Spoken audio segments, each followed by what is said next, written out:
చాలాసార్లు మనం ఎవరినైనా ఏదైనా అడిగినప్పుడు వాళ్ళు అది చేసినప్పుడు చాలా సంతోషం అవుతుంది కదా. సపోజ్ నాకు అవసరం ఉండి నాకు ఒక 10,000 కావాలని అన్నా అనుకోండి, మీరు ఇస్తారా? ఇస్తారు. మీరు మంచి వాళ్ళు ఇస్తారు. ఎంత ఇస్తారు? అడిగినంతే ఇస్తారు, అవునా? కానీ మన దేవుడు అడిగిన దానికంటే ఎక్కువ ఇస్తారు. హల్లెలూయా. ఈరోజు నేను చెప్పాలనుకున్న అంశం అది. మన దేవుడు మనం అడిగిన దానికంటే అధికముగా చేసే దేవుడు. అర్థమవుతుందా? మానవ ఆలోచన విధానం ఎట్లుంటుంది అంటే అడిగినంత చేయడం, కానీ దేవుడు మనం అడిగిన దానికంటే అధికంగా చేస్తాడు. ఈ వాక్యము దేవుడు నాకు ఇచ్చినప్పుడు నేను అనుకున్నా, మరి ఎందుకు ప్రభువా మా సంఘంలో మరి అడిగినవి కూడా వస్తలేవు అని అన్నప్పుడు బైబిల్లో నుండి కొన్ని ఉదాహరణలు దేవుడు గుర్తు చేసినాడు. బహుశా మనము ఆ విధంగా అడుగుతలేమేమో. దేవుడు అడిగిన వాటికంటే, ఊహించిన వాటికంటే అత్యధికముగా చేయ శక్తిగల దేవుడు. అవునా? ఎఫెసీలకు రాసిన పత్రిక 3వ అధ్యాయం, తెలుగు బైబిల్లో 2 కలిపి ఉంటాయి, 20-21 వచనాలు. ఎఫెసీలకు రాసిన పత్రిక 3వ అధ్యాయం 20-21 వచనాలు కలిసి ఉంటే చదవండి.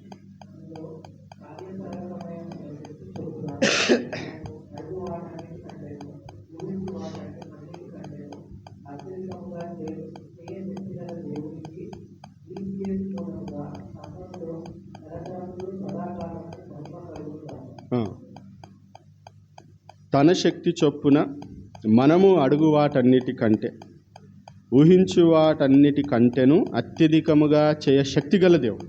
మనం ఏదైతే అడుగుతామో దానికంటే అధికముగా చేసే శక్తి దేవునికి ఉందట.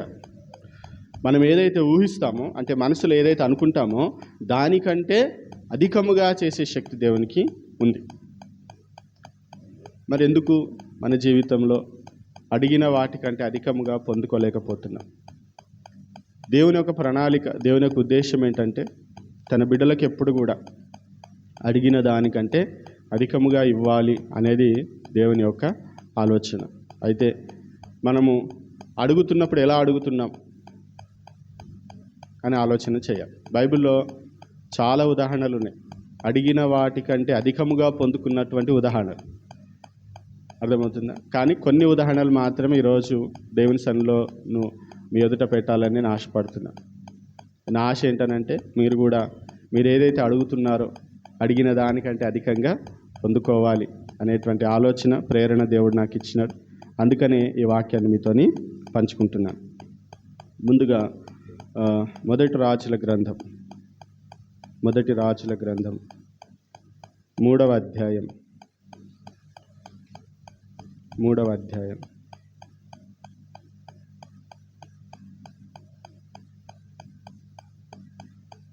9 నుండి 13వ వచనం వరకు. 9 నుండి 13, 3వ అధ్యాయం 9 నుండి 13వ వచనం.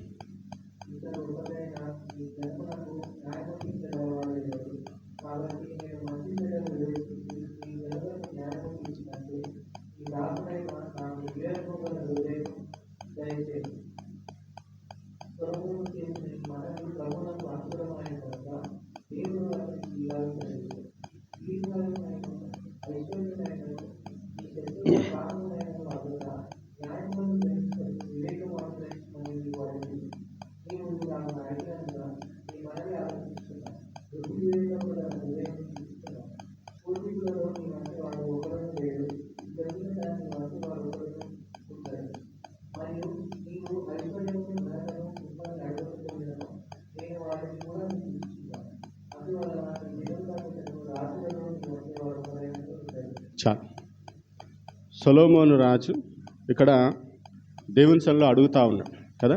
ఏం అడుగుతున్నాడు తెలుసా? ఆయన ఎవరి కోసం అడుగుతున్నాడు? మన ప్రేయర్స్ గురించి కూడా మనం ఆలోచన చేద్దాం కదా. ఆయన ఎవరి కోసం అడుగుతున్నాడు, ఎలాగ అడుగుతున్నాడు? ఇక్కడ మీరు కొన్ని పదాలు గమనించండి. నీవు కోరుకొనిన జనుల మధ్య నేనున్నాను అంటే ముందు వచనంలో ఉంటుంది. ఇంత గొప్పదైన నీ జనమునకు తీర్పు తీర్చగలవాడెవడు? నీ జనమునకు ఇంగ్లీష్లో ఎట్లుంటుందని అంటే, give your servant therefore an understanding mind to govern your people. నీ ప్రజలను పరిపాలించడానికి నాకు ఏం కావాలి? బుద్ధి, జ్ఞానము కావాలి. అర్థమవుతుందా?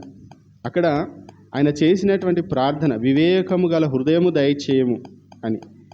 అక్కడ ఏముంటుంది? సొలొమోను చేసిన ఈ మనవి ప్రభువునకు అనుకూలమాయను గనుక, దేవునికి అనుకూలమైనటువంటి ప్రార్థన కదా. ఆయన ఏమి తన కొరకు అడగడం లేదు. వాస్తవం చెప్పాలంటే అక్కడ చాలా క్లియర్గా దేవుడు చెప్తున్నాడు, నీవు నీ కోసం ఏం అడగలేదు, నీవు దీర్ఘాయువుని అడగలేదు. అంటే నేను బాగా సంవత్సరాలు బ్రతకాలి ప్రభా నువ్వు అడగలేదు. నువ్వు ఐశ్వర్యాన్ని అడగలేదు. ఒక రాజు ఏం కోరుకుంటాడు? అవునా? ఐశ్వర్యాన్ని నువ్వు అడగలేదు. కనీసం నీ శత్రువుల ప్రాణమునైనా కూడా నువ్వు అడగలేదు. నువ్వేం అడుగుతున్నావు తెలుసా? న్యాయములను అనుగ్రహించుటకు వివేకం అనుగ్రహించమని అడుగుతుంది. ఎంత అద్భుతమైనటువంటి ప్రార్థన, నిస్వార్థమైనటువంటి ప్రార్థన, యథార్థమైనటువంటి ప్రార్థన. మన జీవితంలో నిజంగా సొలొమోను లాగా మనం ఇతరుల కొరకు నిస్వార్థంగా యథార్థంగా మనం అడిగినప్పుడు అక్కడ ఏముంది తెలుసా? నీవు ఐశ్వర్యమును ఘనతను ఇమ్మని అడగకపోయినను నేను వాటిని కూడా నీకు ఇచ్చుచున్నాను అంటే. హల్లెలూయా. నీవు అడగలేదు కానీ నేను ఇస్తున్నా. ఏంటి తెలుసా? ఐశ్వర్యమును ఘనత నేను ఇస్తున్నా. ఆయన అడిగిన దానికంటే దేవుడు ఏం చేస్తున్నాడు? అధికంగా సొలొమోనుకి దేవుడు ఇస్తున్నాడు. మనందరికీ తెలుసు ఆ మాట, మనకి గుర్తుంటుంది ఎప్పుడు. సొలొమోను పరిపాలనలో చెప్పండి, సొలొమోను పరిపాలనలో వెండి ఎన్నికకు రాలేదు. కౌంట్ చేయలేదట. ఏడ పడితే ఆడ పడేసారు. ఇప్పుడు పడేస్తారా? అవునా? సొలొమోను అంటే గోల్డెన్ ఏజ్ అన్నమాట కదా, గోల్డెన్ రూల్. ఆయన కాలంలో ఎంత అద్భుతమైనటువంటి పరిపాలన అంటే అసలు ఎవరు కూడా వెండిని కేర్ కూడా చేయాలి. ఎలా వచ్చింది? నీ వంటి వాడెవడును లేడు, ఇక రాడు, అంతే. ఇంకా ఆయన చేసిన ప్రార్థనకి దేవుడిచ్చినటువంటి సమాధానం. కాబట్టి దేవుని బిడ్డలు, సొలొమోను అడిగిన దానికంటే అధికంగా ఎలా పొందుకున్నాడు అని మనం ఆలోచిస్తున్నప్పుడు దేవుడు ఎందుకు ఆయనకి ఇచ్చినాడంటే, దేవునికి అనుకూలమైనటువంటి ప్రార్థన, ఇతరుల కొరకు ప్రార్థన చేసింది కదా, తన విషయం కాకుండా ఇతరుల కొరకు ప్రార్థన చేసింది. కాబట్టి మనం కూడా ఎప్పుడైతే యథార్థమైనటువంటి మనసుతో దేవుని మహిమ కొరకు ఆయన ఏమడుగుతున్నాడు? నీ జనమునకు న్యాయం తీర్చడానికి నాకు వివేకం గల హృదయాన్ని దయచు. నీ ప్రజలు బాగుండాలి కదా. మనం చేసేటువంటి ప్రేయర్స్ ఎప్పుడైతే దేవుని రాజ్యం గురించి ఉంటుందో, దేవుని చిత్తం కొరకు మనం ప్రార్థిస్తామో, మన కోసమే కాకుండా మన చుట్టూ ఉండేటువంటి వారి కోసం ప్రార్థిస్తామో, దేవుడు మనం అడిగిన వాటికంటే అధికంగా దేవుడు దయచేస్తాడు. హల్లెలూయా. మనం అడిగినవి ఇస్తాడు, దానికంటే అధికంగా దేవుడు కార్యం చేస్తాడు. అందుకని ఎప్పుడు కూడా మన ప్రార్థనలో ఆ యథార్థత అనేది ఉండాలి. నిష్కపటమైనటువంటి మనసుతో దేవునికి అనుకూలమైనటువంటి ప్రార్థన చేసినప్పుడు అధికంగా దేవుడు మనకి దయచేస్తాడు. అలాగే మార్కు సువార్త 2వ అధ్యాయం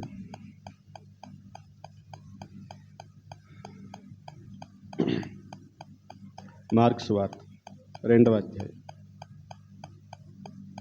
3వ వచనం నుండి 5వ వచనం వరకు చూడండి. 3, 4, 5.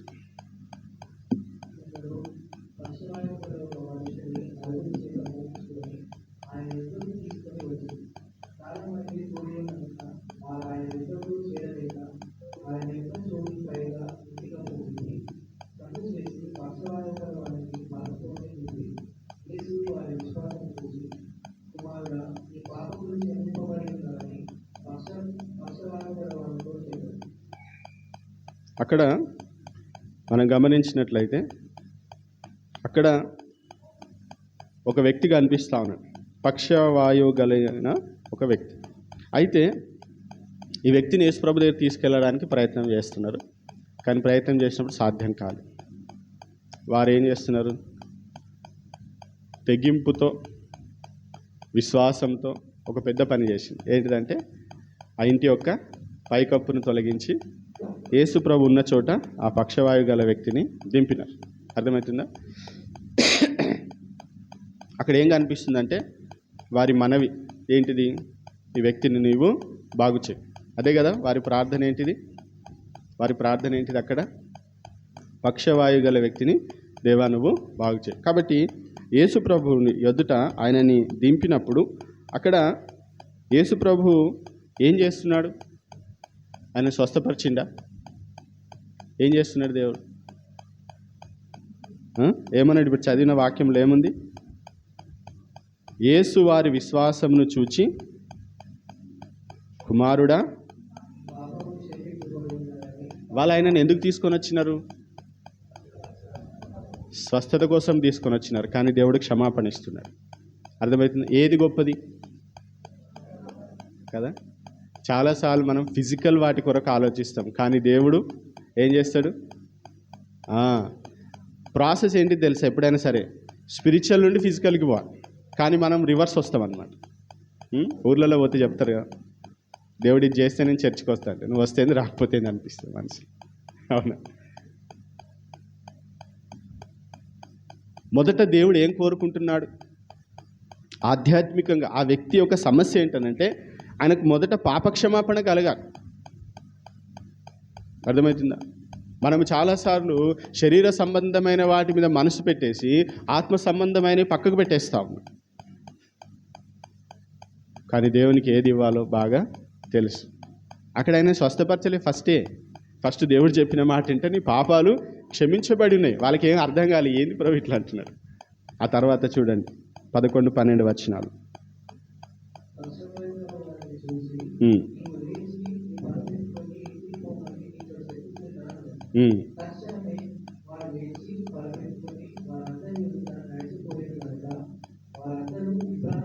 చూడండి దేవుడు చేసేటువంటి కార్యాలు. అర్థమవుతుంది? మనం అడుగు వాటి కంటే అధికంగా దేవుడు చేస్తాడు. వారేమీ ఎక్స్పెక్ట్ చేస్తున్నారంటే ఈ పక్షవాయువు గల వ్యక్తి బాగుపడితే చాలా అనుకుంటున్నారు. కానీ దేవుడు అన్నాడు పక్షవాయువు గలైనటువంటి వ్యక్తి బాగుపడమే కాదు, ఆయన క్షమాపణ ఇంపార్టెంట్, ఆయనకు పరలోక రాజ్యము ఇంపార్టెంట్. కాబట్టి మనం ఏది అడుగుతామో దానికంటే దేవుడు అధికంగా చేస్తాడు. ఎందుకు చేస్తున్నాడు? వారు విశ్వాసంతో తెగించినారు కదా. ఆ కార్యం చేయడానికి కారణం ఏంటిదంటే వారి విశ్వాసంలో ఉండేటువంటి ఆ ధైర్యం చూడండి కదా. మనం కొన్నిసార్లు ఇట్లాంటివి చేయాలి, కొన్నిసార్లు తెగింపుతో కూడిన ప్రార్థనలు మనము చేయాలి. అవునా? మొదటి రాజుల గ్రంథం 18వ అధ్యాయంలో ఏలియా ఒక ప్రార్థన చేస్తాడు. ఏమని ప్రార్థన చేస్తాడు? ఏలియా అనేసరికి ఏం గుర్తు రావాలి మీకు అందరికీ? ఏం గుర్తు రావాలి? ఏం గుర్తు రావాలి? వర్షం గుర్తొస్తుందా?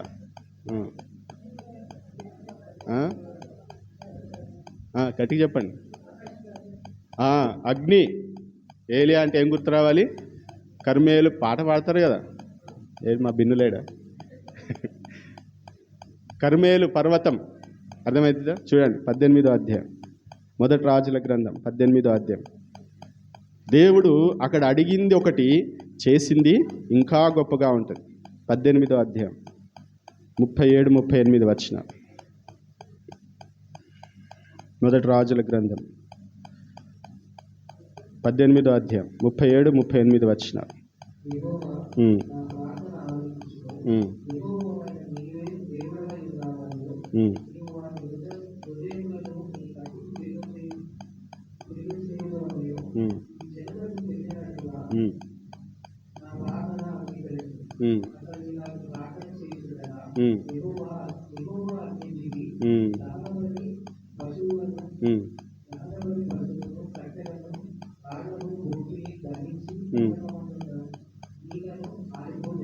అసలు అక్కడ ఛాలెంజ్ ఏంటిది తెలుసా? ఆకాశం నుండి అగ్ని వచ్చి ఏం చేయాలి? దహన బలిని దహించేస్తే అయిపోతుంది. ఇంగ్లీష్లో బాగుంటుంది చూడండి. Then the fire of the Lord fell and consumed the burnt offering and the wood and the stones. అర్థమవుతుందా? The wood and the stones and the dust and licked up the water that was in the trench. ఆయన ఏం అడిగినాడు? దేవుడు ఏం చేసినాడు? అర్థమవుతుందా?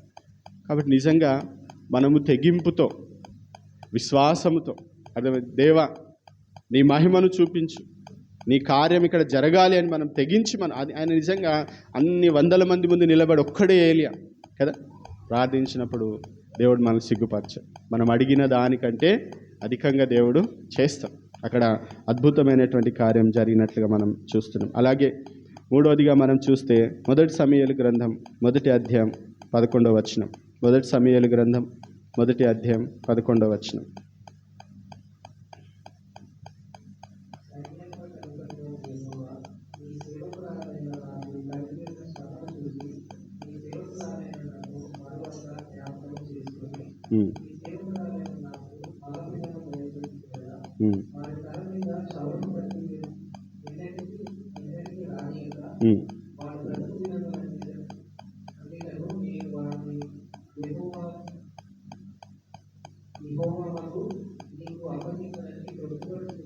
చాలు. ఇక్కడ మనకి హన్నా చేస్తున్న ప్రార్థన కనిపిస్తుంది కదా. హన్నా ఏమని ప్రార్థన చేస్తుంది తెలుసా? ఏమని ప్రార్థన చేస్తుంది? దేవా నాకు ఏమడుగుతుంది? నాకు ఒక కుమారుని ఇవ్వండి. జనరల్గా సంతానం లేనటువంటి వారు ఏమడుగుతారు? పిల్లల్ని ప్రభువా అని అడుగుతారు. కుమారుని అని అడుగుతారా? ఈమె చేస్తున్నటువంటి ప్రార్థన ఎట్లుంది తెలుసా? ఒక సమర్పణ, ఒక త్యాగ మనస్సుతో ఆమె ఏమంటుందంటే, నువ్వు నాకు కుమారుని ఇస్తే ఆ కుమారుని నేను ఏం చేస్తా? నీకే. మరెందుకు నీకు పిల్లలు? నాకు ఈ అవమానాన్ని తొలగించి చాలు. అర్థమవుతుంది? నాకున్నటువంటి ఒక నిందను తొలగించి, నన్ను చాలా హేళన చేస్తున్నారు, నన్ను చూసి నవ్వుతున్నారు, అది నాకు చాలా బాధ ఉంది. ఈ బాధ ఒక్కటి తొలగించి చాలు. ఆమె కోరుకుంది అంతే. నాకు మగ సంతానాన్ని ఇస్తే నేను ఆ కుమారుని మరల నీకే ఇచ్చేస్తాను. కానీ అద్భుతం ఏంటి తెలుసా? దేవుడు ఆమెకి మనం చాలాసార్లు హన్నాకి సమయాలేని అనుకుంటాం, కానీ మీరు తర్వాత చూడండి మొదటి సమూయేలు గ్రంథం 1వ అధ్యాయంలోనే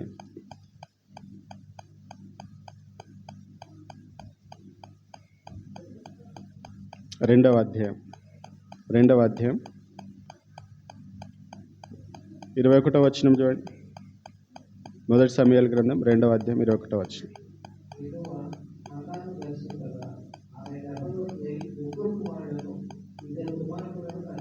దేవుడు ఆమె అడిగిన దానికంటే అధికంగా చేసినాడు. ఎందుకు చేసినాడు అంటే, నేను చదివిన ప్రభువా మరి మేము మళ్ళీ ఏమైనా అడిగిందా అని అంటే అడిగినట్టు మనకు కనబడదు. నువ్వు నా కుమారుని ఇచ్చినావు చాలు. ఈ 5 ఆయన పాలు విడిచేంత వరకు తనతో పెట్టుకొని, పాలు విడిచిన తర్వాత తీసుకుపోయి దేవుని మందిరంలో వదిలిపెట్టి, ఆమె ఏటేటా వచ్చినప్పుడు ఏం చేస్తుందట, తన పెనిమిటితో వచ్చి ఒక అంగి కుట్టిన అంగిని తీసుకొచ్చి ఆయనకిచ్చి పోయాడు. సంతృప్తి కలిగి ఉంది. దేవుడిచ్చిన దాంతో సంతృప్తి కలిగి, దేవుడిచ్చిన దాంతో ఎప్పుడైతే మనం సంతృప్తి కలిగి ఉంటామో మనకు దేవుడు అధికంగా ఇస్తాడు. అడగకపోయినా ఇస్తాడు.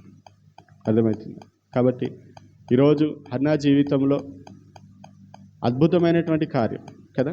మనం హన్నా అనేసరికి హన్నా సమూయేలే అని అనుకుంటాం. ఆ తర్వాత దేవుడు ఆమెకి 3 కుమారులను 2 కుమార్తెలను ఇచ్చినట్టుగా మనము చూస్తున్నాం. కాబట్టి త్యాగ మనస్సుతో, సమర్పణతో, విశ్వాసంతో ఎప్పుడైతే ప్రార్థిస్తామో దేవుడు మనము అడిగిన దానికంటే అధికంగా దేవుడు మనకి ఖచ్చితంగా దయచేస్తాడు. అలాగే లూకాసు వార్త 15వ అధ్యాయం, లూకాసు వార్త 15వ అధ్యాయం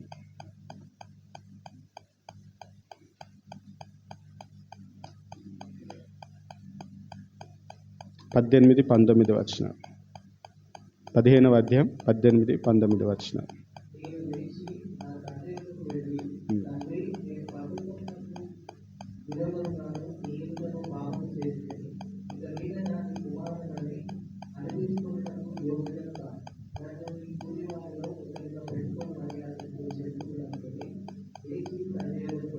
ఒకటి అనుకున్నాడు. ఏమని? అక్కడ వచ్చి ఏమడుగుతారు తెలుసా? 21వ వచనంలో, తండ్రి నేను పరలోకమునకు విరోధముగాను నీ ఎదుటను పాపం చేసింది, ఇక మీదట నీ కుమారుడని అనిపించుకొనుటకు యోగ్యుడను కాను. నన్ను నీ ఇంట్లో ఒక కూలివానిగా పెట్టుకో అన్నాడు కదా. ఏమడిగిండు? ఇంట్లో ఒక కూలివానిగా పెట్టుకో, చాలా నా బ్రతికన్నాడు. తగ్గింపుతో మనం ఎప్పుడైతే దేవుని వేడుకుంటామో, అర్థమవుతుందా? పశ్చాత్తాపముతో ఎప్పుడైతే దేవుని దగ్గర మనం వేడుకుంటామో, మనం అడిగిన దానికంటే అధికంగా దేవుడు చేస్తాడు. తండ్రి ఏమన్నాడు తెలుసా? పిచ్చి మాటలని మానేసి అని చెప్పి ఆయనని లోపల తీసుకొని చూడండి, 22వ వచనం.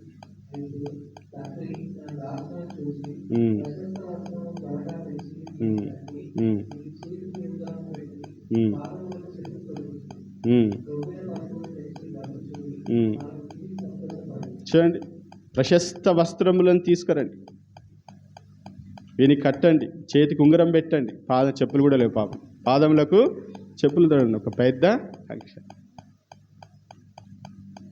ఎక్స్పెక్ట్ చేసిందా? చేయలేదు కదా, అన్ఎక్స్పెక్టెడ్ అన్నమాట. ఊహించిన దానికంటే అధికం.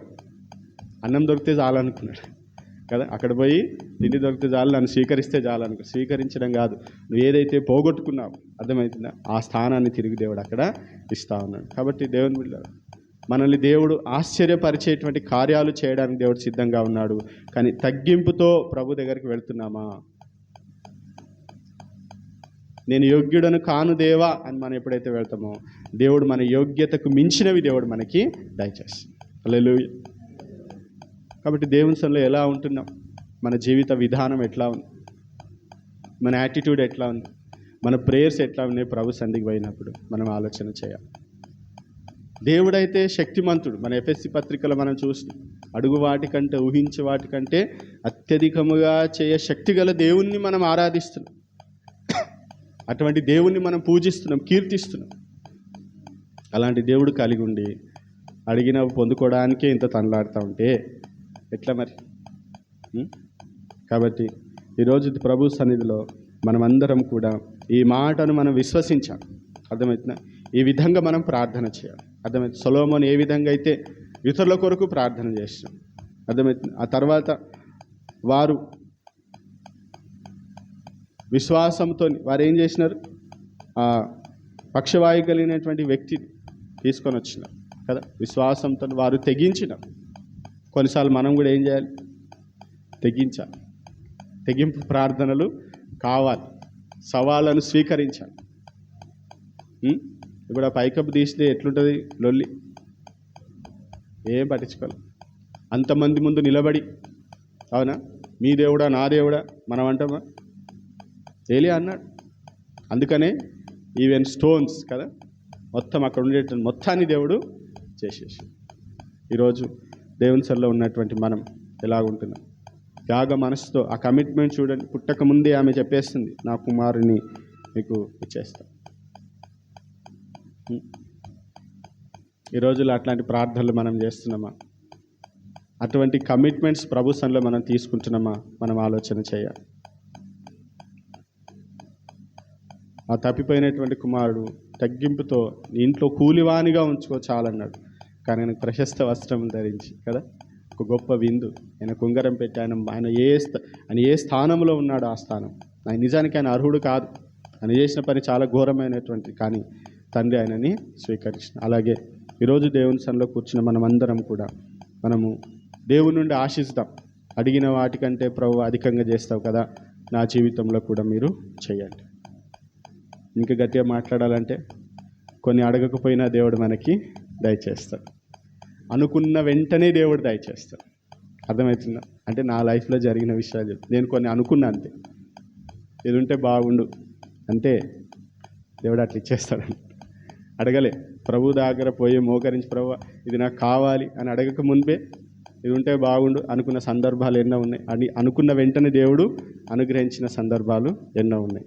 మళ్ళీ ఊహించిన దానికంటే అధికంగా చేసిన సందర్భాలు నా జీవితంలో ఎన్నో ఉన్నాయి. కాబట్టి అటువంటి కార్యాలు మన జీవితంలో మనం చూడాలి. అవి దేవుని మహిమ కొరకు, దేవుని మహిమకు మన గొప్పతనం కాదు. వీటన్నిటి ద్వారా దేవునికి మహిమ. అర్థమవుతుందా? సొలొమోను బట్టి దేవునికి మహిమ, పక్షవాయు గల వ్యక్తి బాగా అవడం బట్టి దేవునికి మహిమ. అర్థమవుతుందా? కాబట్టి బైబిల్ గ్రంథంలో జరిగేటువంటి ప్రతి కార్యం దేని కొరకు? దేవుని యొక్క మహిమ కొరకు. అలాగే మన జీవితంలో జరిగే ప్రతి కార్యం వెనకాల దేవునికి మహిమ రావాలి అనుకున్నప్పుడు దేవుడు ఖచ్చితంగా మనం అడిగిన దానికంటే కూడా అధికంగా దేవుడు మనకి దయచేస్తాడు. అటు కృప దేవుడు మనందరికీ దయచేయను గాక. ప్రార్థన చేసుకుందాం. అందరం కూడా కళ్ళు మూసుకొని ప్రభు వైపు చూస్తాం.